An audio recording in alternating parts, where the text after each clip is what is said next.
the National Cabinet is to ensure that all governments are working closely together to put in place the various arrangements and supports to ensure the Australian people can come through this together over the very difficult months ahead. I want to thank all members for the National Cabinet for coming together this evening and to work through the many issues that have been raised, particularly over the course of the day. So I can stand here tonight with the Chief Medical Officer and provide some clarity as to a number of issues that has arisen over the course of the day. So the National Cabinet, I want to assure Australians, is working and will continue to work, and all of its members are very committed to its processes and its decisions.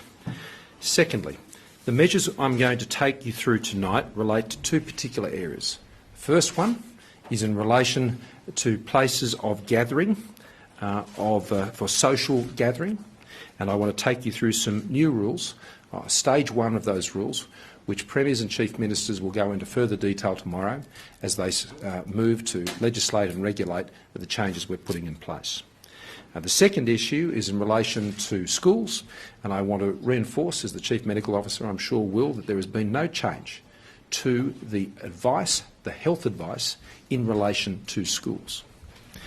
I said earlier today, and as the Chief Medical Officer has been stressing also at all of our presentations, social distancing, keeping the healthy distance, healthy physical distance between individuals, as you're practising here tonight, wherever that is our biggest weapon in fighting this virus, saving lives. And we need all Australians to be following the health advice when it comes to keeping a healthy distance and observing the limits that relate to gatherings, whether they be outdoor or whether they be indoor. This is incredibly important. The failure of our public to do that will put people at risk and make it extremely difficult for governments to be able to take actions that can control the flow and spread of this virus. Governments must do their bit, and we are, but we need Australians to do their bit. On the weekend, what we saw was a disregard of those social distancing practices. As people turned up to the beach in large numbers, crammed venues in our major cities. As I flagged this morning, this sent a very clear message to Premiers, Chief Ministers and myself that the social distancing practices are not being observed as well as they should be. Now, I want to thank all of those Australians who are doing the right thing, those Australians who are engaging in the self-isolation, particularly when they've come back from overseas. I want to thank them for doing that. But what I am seeking, and all the Premiers and Chief Ministers are seeking, is that Australians will do better than they have been on this and to hold each other to account. I might just ask if we don't do flashes, if that's okay, because it's a bit distracting. Thank you. So what's important is that we now need to take action, because we can't have the confidence as a group of leaders that the social distancing guidelines and rules that we have put in place won't be followed to the level of compliance that we require to flatten the curve and to slow the spread and to save lives. So the Premiers and Chief Ministers, together with myself, have tonight agreed that there is a need to move to more widespread restrictions on these gatherings in indoor spaces, and I want to run through them with you. I want to stress that this is stage one of this response. Premiers and Chief Ministers are also very clear that they want these rules to apply statewide, territory-wide, in each of their jurisdictions. They are stage one and they will be reviewed on a monthly basis. But as I have stressed, and the Chief Medical Officer has stressed, and others have also, that once you start putting these sorts of arrangements in place, we should have the expectation that they will remain in place for at least 6 months. If the health situation changes and enables us to reconsider those arrangements, then that can be reconsidered. But I wouldn't want anyone to get the impression that these arrangements are things that will be in place for a couple of weeks or a month and then will be discarded and everything will be okay. These are very significant measures, and they are done, regrettably, because it will mean for many people that the places at which they go to work, they will be unable to do that in the way they were before. and it makes it even more important, the measures I announced earlier today, to provide support to those individuals who may be affected by these changes. This is what I mean. When we all don't do the right thing, then it has real implications for others. Stage 1 would see that in enclosed spaces for gatherings in the following facilities to be closed as of midday tomorrow. Registered and licensed clubs. Licensed premises in hotels and pubs. So that is in the licensed area, not in the accommodation area, but in the venues that sit within those hotels where there are licensed gatherings and gatherings that will also be excluded, that will also be closed. Off-licence parts of those premises for bottle shops, that particularly applies in places like Tasmania and in Queensland, I understand, they will be excluded from these arrangements. They work like any other retail premises. They are not a place of people gathering in an off-licence bottle shop. Entertainment venues and cinemas, casinos and nightclubs. Restaurants and cafes will be restricted to takeaway only. Indoor sporting venues, places of worship. Enclosed spaces for funerals and things of that nature will have to follow the strict 4 square metre rule, which will be enforced. Home deliveries, takeaways, all of these things will continue, as I know many of these catering businesses are already adjusting their business models in anticipation of things that they believe would potentially take place. The fact that we're having to do that at this point, I've gone into the reasons why. And I am deeply regretful that those workers and those business owners who will be impacted by this decision will suffer the economic hardship that undoubtedly they will now have to face. That is a very, very regretful decision, but a necessary one in the view of the Premiers and Chief Ministers and myself to ensure that we can control the spread of this virus. This should highlight to all Australians how serious this is and how hard we all have to work together to get this right. In remote communities, there will be specific rules that will be defined by the Chief Ministers, Premiers in those communities, and they'll be worked through tomorrow morning. The Premiers and Chief Ministers, together with myself, will be considering Stage 2 potential restrictions in this area. But what we first want to see is we want to see the public respond to these very serious measures. We're dealing with the principal places of social gathering, where we saw people coming together on the weekend. If we don't get on top of that, then we look at a much more difficult health scenario into the future. Now, on the issue of schools, children should go to school tomorrow.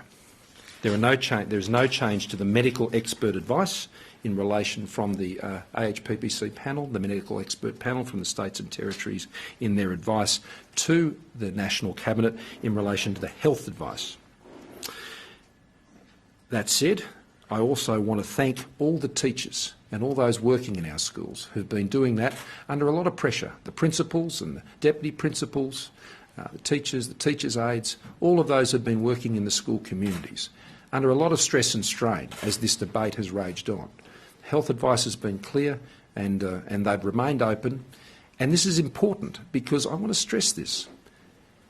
I don't want to see our children lose an entire year of their education. That's what we're talking about here. This is very serious. If you're a 4-year-old child at preschool, you don't get your 4-year-old year back. You only get it once. Early childhood education is incredibly important, as is all the years of school education.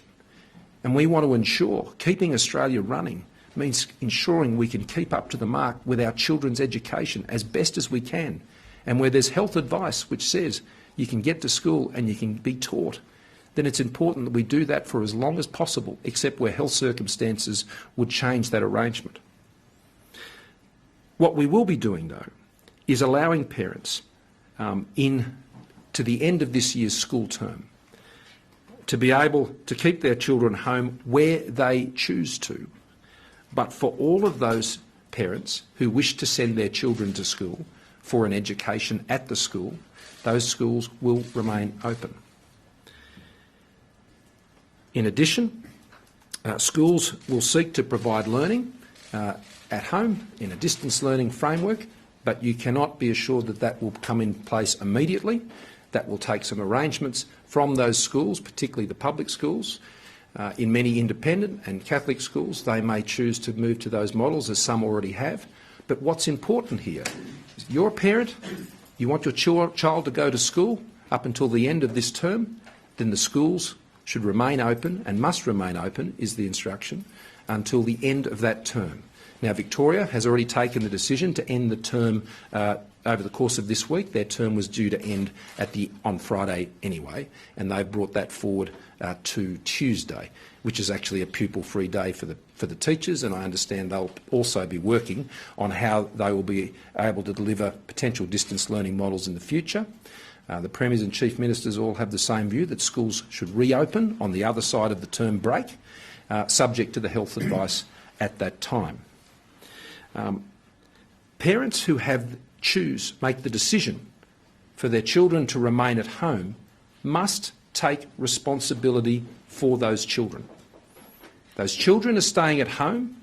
It's not an excuse for them to go down the shopping centre or to go and congregate somewhere else, or potentially put themselves in contact with the vulnerable and elderly population.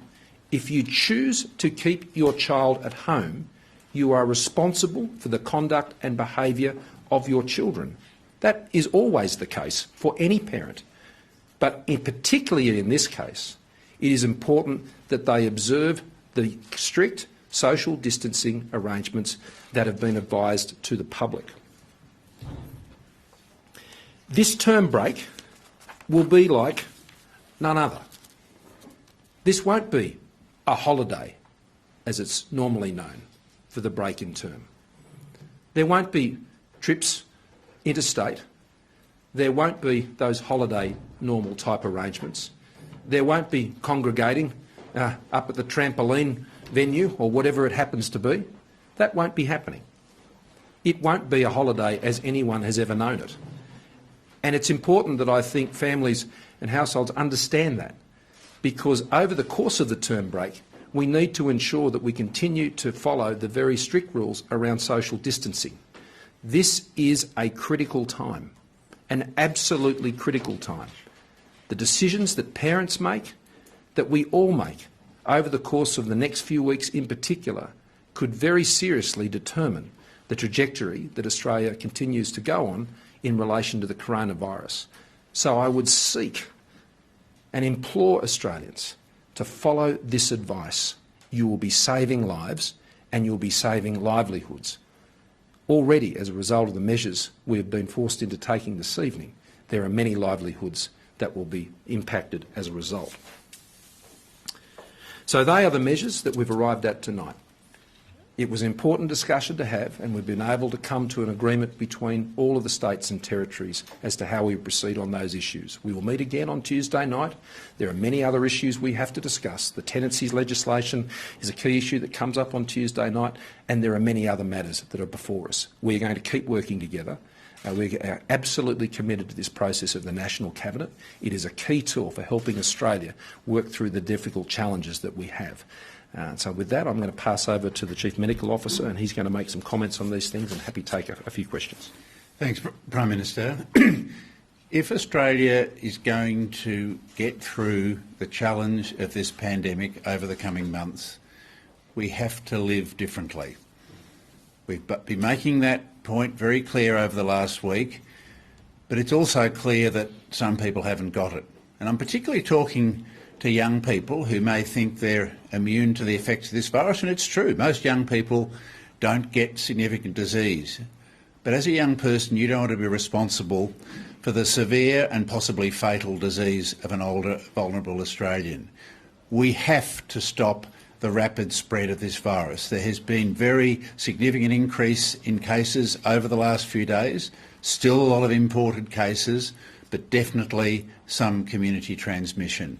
As the Prime Minister has said, people have not been getting the messages, and we have had to we've recommended unanimously that these fairly dramatic and drastic recommendations be put in place, because we have to stop those situations where viruses pass readily. We've had some events in Australia where 35 people have picked up the virus from one particular function. We cannot allow this sort of spread to happen. We have to all, in every aspect of our life, practice social distancing, good hygiene. These measures have to become our routine. We are going to live differently if we're going to get through this virus without serious impacts on the vulnerable in our community and serious impacts on the health system. We can do it. These measures are sustainable for as long as we need to. We can still get on with living, but we have to live very, very differently. I can't emphasise that enough. I do want to say again that many of the cases that we have seen in the last few days have been from international travellers. We've seen some irresponsible behaviour from people who were told to quarantine and have not, and they have spread the virus. We now have to be absolutely rigid. If you come back from anywhere, a cruise ship, a plane, and you come back to this country, you go home and you quarantine for 2 weeks, no exceptions. You are putting your fellow Australians at risk if you break that rule. So please, every one of us has to do our bit. We have to save our vulnerable Australians from what could be, and we've seen this in other countries, fairly devastating impacts if we get a widespread pandemic in this country. We can control, we can contain, and we can, as the Prime Minister has said, bend and flatten the curve. But every single Australian has to play their role in doing this. Thanks, Prime Minister. With the shutdown of the non-essential gatherings, we're going to see people flood the supermarkets now. Panic buying is going to increase. What do you say to those people? How can you stop that? There is no need for that. There is no need for that. What we're doing is closing down gatherings in pubs and clubs and things of that nature. We are not putting in place lockdowns that put people and confine them to their home. That is not a measure that has been contemplated at this point, and so there is no reason for anyone to do that. There is also no reason for anyone to rush to any of those venues tomorrow before midday. That would be highly irresponsible, and I would just simply ask Australians to get a hold of themselves if they were thinking of doing something of that nature. What about shopping centres like Westfield, for example? No, shopping centres are not closed. I have not said that tonight. I'll go through the list again. Closure of pubs, registers and licensed clubs, excluding bottle shops attached to these venues, the off-licence component, hotels in their licensed premises and their venues that are at their hotels, but excluding the accommodation, gyms and indoor sporting venues, cinemas, entertainment venues, casinos, nightclubs, restaurants and cafes, which will be restricted to takeaway and or home delivery as any other venue can. Religious gatherings, churches and places of worship, and for funerals or things of that nature in enclosed spaces, it must be within the 4 square metre rule to apply to those venues. Just quickly on Prime Minister, would you mind addressing the conflict? Hang on. The point Jen is making is this. If people move into those shopping centres tomorrow, they would not be observing the distance principles and social distancing principles we're imploring Australians to follow. And so I'd ask them, there is no need for them to do that. There is no need to go and hoard by or do any of those things. That is not necessary, and Australians should exercise some restraint when it comes to that, because as we've just made very clear, that when that doesn't occur, then more dramatic measures have to be introduced. So I would just simply ask Australians to be calm and exercise some sensible judgment. Andrew, there seems to be a critical conflict here between the advice that's going to the Victorian government with regards to schools, Victoria, which has one in 4 students in Australia, and the advice that's coming to you. And I'd like you both to answer it. How can you explain the conflict between the advice that you're giving the nation tonight and the clear view from Victoria that schools should close from Tuesday? The position that I've outlined to you tonight has been agreed by all premiers and chief ministers as part of the National Cabinet, and it is based on the consensus advice provided by the medical expert panel which the Chief Medical Officer convenes. Brendan? So the HPPC had a long discussion about schools today. We reaffirmed our position that the risk to children of coronavirus is extremely low. We've had hardly any cases in children, in primary school children, and the international experience is that it is a very, very low risk of symptomatic infection. We don't know whether children may be transmitters. There isn't good evidence on, and there haven't been evidence of published cases where there's been significant transmission in a school. There are some people who believe that closing schools may contribute to social distancing. Our view, the consensus view of all of the Chief Health Officers that we signed up to today, was that at this time schools should stay open. We're talking about measures for the long term, for several months, and that's why we made that decision. Just a bit of clarity on schools. So, for example, the ACT government said today they were shutting all schools from Tuesday indefinitely and putting people on distance learning. Is that now no longer the case as a consequence of tonight's meeting? And realistically, what chance do you think Victoria will reopen its schools at the end of the school holidays, when they said they're going to quote review unquote the situation? Well, I'll deal with the second point first, and the Premier has reaffirmed his commitment this evening that it is the intention of the Victorian Government to reopen schools subject to the health advice at that time, and that's the same for all schools. I mean, this is a matter that's been reviewed on a regular basis, as I think has been evidence in relation to the ACT schools. They'll be following the same practice that I've outlined today, and that is where schools do choose to move to some distance learning arrangement, they will also keep the schools open for parents who wish to send their children to those schools. Now, for many parents, for those who maybe both parents are working, those might be in essential occupations, particularly nurses and doctors and police and paramedics and things like this, this is very important. But even more important is we want our children to continue to get an education. There are many things that we're going to have to sacrifice because of this coronavirus. One of the things Premiers, Chief Ministers and I are very keen to try and avoid is having to sacrifice the education of our children. Michelle? So this, just to be absolutely clear on this, the guarantee from all the leaders tonight was that the schools would reopen after the holidays. Subject to the health advice. Subject to the national health advice, not their own health officer.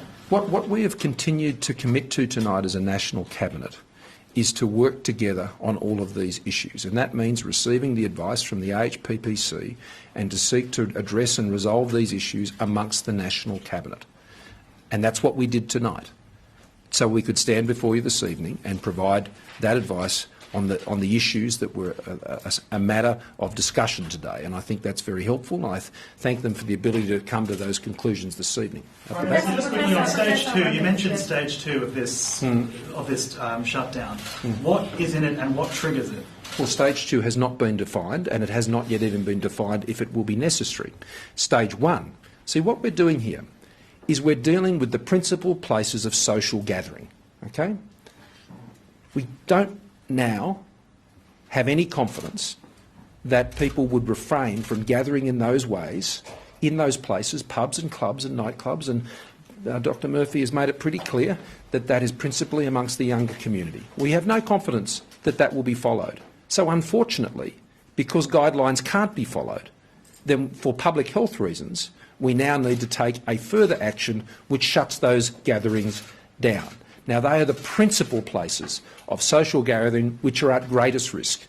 They have been identified over the course of today by the medical expert panel. They have been considered by Premiers and Chief Ministers and myself tonight, and that is the list of venues and gatherings that will not be able to take place from midday tomorrow.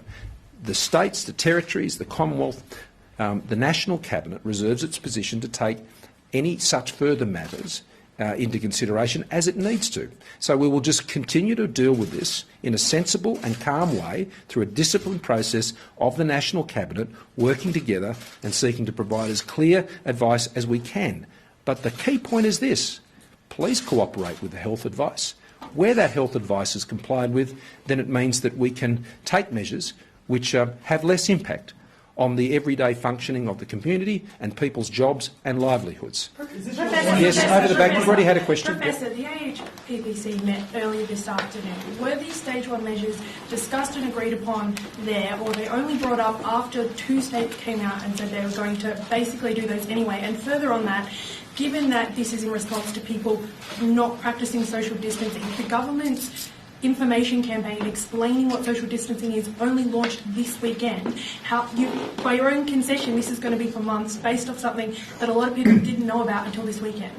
So the National Cabinet tasked us on Friday night to consider these measures, and that was planned for this afternoon. The announcements of various governments had nothing to do with that. We did what we were asked to, and we consider that as previously scheduled.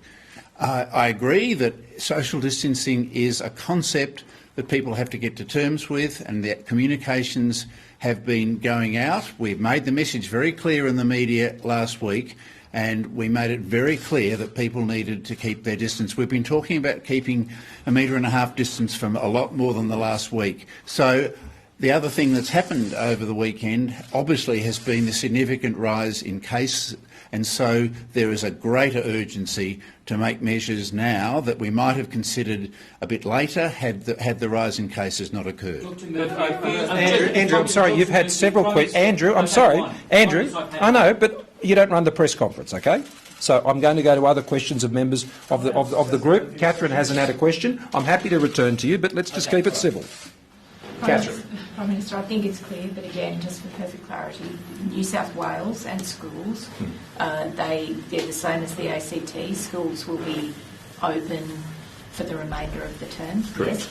And also, I think it's clear, and I'm checking, just because things have moved a bit today. Sure. Businesses like hairdressers, beauticians, They remain open. all of that remains Yeah, open. the only ones that can't remain open and provide those services are the ones that I've listed to you this evening. Only those ones. Only those ones. I'll come back to you now, Andrew. Dr Murphy, a couple of weeks ago you were at the same podium, admittedly a bit closer to the Prime Minister.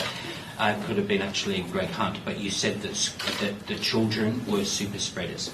There is an inconsistency, it seems to me, between having kids at school potentially exposing themselves as super spreaders to older teachers, with the statement of the Prime Minister whereby he does not want children who are kept at home wandering through Westfield shopping centres. There is a clear consistency. Can you answer that? Are they super spreaders or not? We don't know whether children spread this virus. There is no data on that. I have never said that they are super spreaders. I've said that for influenza, they can be super spreaders. There is no data internationally anywhere in the world that shows that major spreading of this virus has occurred with children. We're not ruling that out. That is possible, but we think the risks and benefits are on the other side. I agree with you, and we have been asked again by the National Cabinet to consider next week which members of the workforce, both schools, healthcare, aged care, who are vulnerable because of their age and comorbidities should not be required to go to work. That is a very important issue. We need to protect the workforce in every scenario. Okay, one last one and then Prime we'll call it Minister, a night. tonight you were asked about whether the health system could keep up with the impacts on it because of this virus. You said that's up to Australians. What did you mean by that? I mean, if they practice the social distancing, if they follow the medical advice, then that will assist the country slow the rate of transmission of this virus through the Australian community. When we slow the rate of transmission through the Australian community, that will put less pressure on the health system.